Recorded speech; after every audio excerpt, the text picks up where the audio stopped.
त्याच्या केसची सुनावणी आता बीड कोर्टामध्ये होणार आहे आणि त्यासाठी बीड कोर्टामध्ये वाल्मिक कराडला हजर करण्यात आले। केज कोर्टामध्ये आधी त्याला हजर केलं जाणार होतं, पण कायदा सुव्यवस्थेचा प्रश्न निर्माण होऊ नये म्हणून वाल्मिक कराड याला आता बीड कोर्टामध्ये हजर केलं जाणार आहे।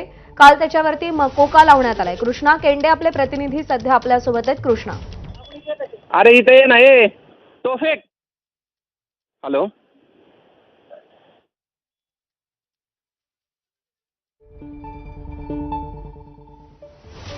बोला।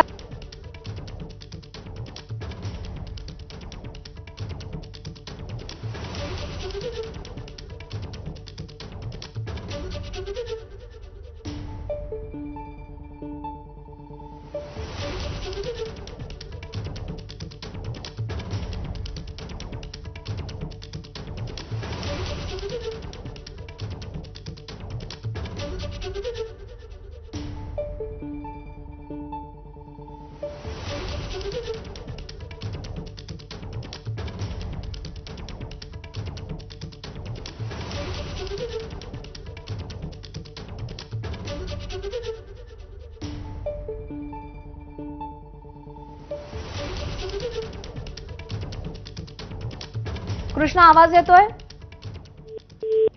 कृष्णा केंडे यांच्याशी सध्या संपर्क होऊ शकत नाहीये, तर बीड कोर्टामध्ये वाल्मिक कराडला हजर केलं जात आहे।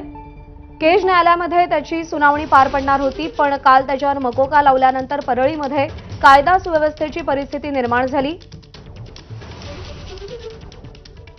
वाल्मिक कराडला बीड कोर्टामध्ये आणलं गेलंय। काल परळीमध्ये वाल्मिक कराडचे समर्थक प्रचंड आक्रमक झाले होते। आज सुद्धा टॉवरवर चढून वाल्मिक